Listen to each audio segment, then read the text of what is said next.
Olá, sejam muito bem-vindos a mais uma análise. Hoje o nosso foco é bem profundo e, honestamente, extremamente necessário. Os passos para recuperar a vontade de viver. A gente vai explorar juntos como identificar aqueles sinais silenciosos, entender as verdadeiras causas por trás daquela exaustão pesada e, claro, buscar sentido e autoconhecimento. Mas antes de mergulharmos de fato nesse estudo, é super importante deixar uma curtida nesta análise e se inscrever no canal, tá? Isso faz toda a diferença e apoia muito a continuidade desse nosso formato. Certo, vamos mergulhar logo nisso. Porque a vida, de repente, perde a cor e o sentido. Muitas vezes a gente sente que um peso completamente invisível se instala no nosso dia a dia, né? É aquela sensação de que o brilho simplesmente sumiu e deu lugar a um vazio existencial super difícil de explicar. Essa é uma dor muito real. E é uma dor validada pela psicóloga Sandra Bueno, que estuda exatamente como esse esgotamento afeta a mente humana. Entender de onde vem essa dor não traz só um conforto imediato, mas é o princípio básico de qualquer processo de cura. Para desvendar tudo isso, a gente tem um roteiro bem claro hoje. Primeiro, vamos ver os sinais de perda de vontade. Depois, compreendendo as causas. Em seguida, a crise existencial.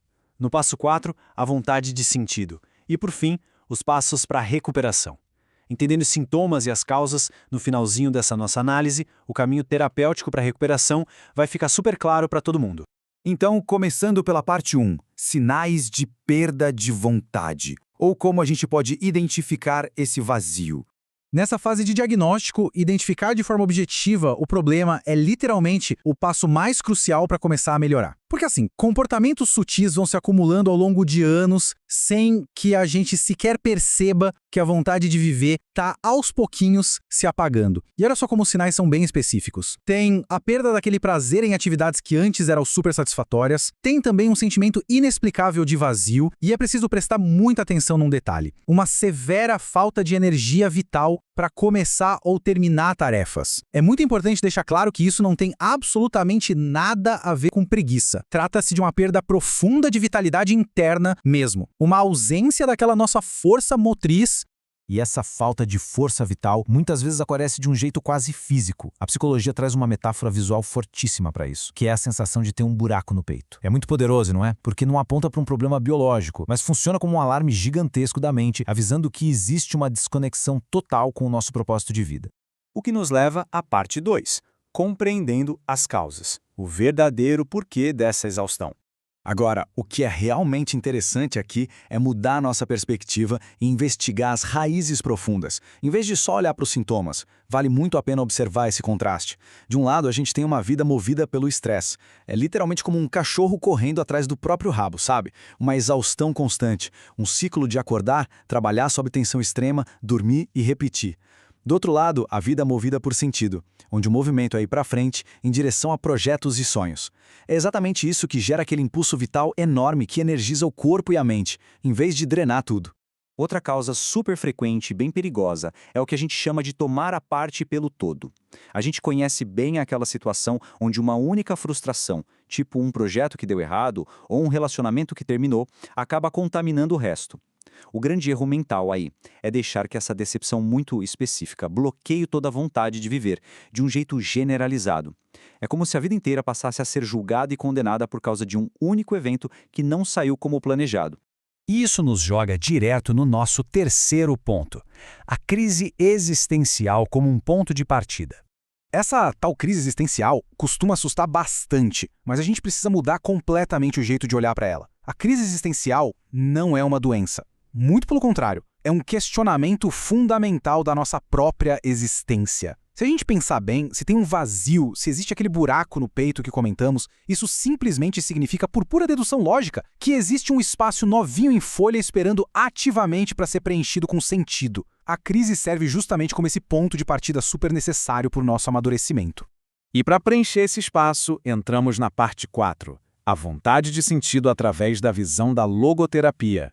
A logoterapia é fascinante. É uma abordagem empoderadora demais para resgatar aquele ânimo perdido. Basicamente, é uma terapia focada no sentido. Ela é toda construída em cima de uma crença central fortíssima, a de que a vida sempre carrega um propósito esperando para ser descoberto. Não importa o quão difícil ou sombria a situação atual pareça, a vida sempre tem sentido. Então, o ponto crucial é este aqui. A vontade de sentido é inata. A humanidade busca constantemente preencher seu vazio interior. É supernatural, faz parte do nosso DNA humano buscar por essas respostas. Quando a gente interrompe essa busca, o desânimo bate forte mesmo. Mas no momento em que ela é retomada, a vitalidade volta a florescer. E chegamos na parte 5, nas nossas soluções, os passos para a recuperação e o caminho de volta. Vamos ver como fazer isso na prática com 3 passos bem estruturados. Primeiro, buscar o autoconhecimento para entender o que faz falta. Segundo, identificar com muita precisão qual área da vida está causando essa angústia principal. E terceiro, aceitar de frente o desconforto da mudança. A mágica aqui é que quando a gente conserta só uma área específica, tipo a carreira ou um ambiente familiar, isso gera um efeito cascata maravilhoso que naturalmente vai curando todas as outras partes da vida. É como se a engrenagem voltasse a girar perfeitamente. Claro, mudar comportamentos vai gerar uma dor temporária, isso é um fato indiscutível. Mas esse sofrimento inicial é uma parte absolutamente vital do amadurecimento humano. Ficar paralisado na dor é uma escolha, enquanto a transformação é sempre um caminho aberto e possível. Afinal de contas, como a própria psicologia nos lembra, a única coisa que não tem solução ou possibilidade de mudança é a morte. Todo o resto da nossa vida é, no fim das contas, construído através das nossas escolhas. E isso nos traz a uma reflexão final incrível. Se o vazio no peito é simplesmente um espaço em branco esperando para ser preenchido, qual será o próximo grande sentido que está aí, apenas aguardando para ser descoberto? Fica aí essa provocação para inspirar e encorajar a busca contínua por propósito. E bom, chegamos ao final de mais uma análise.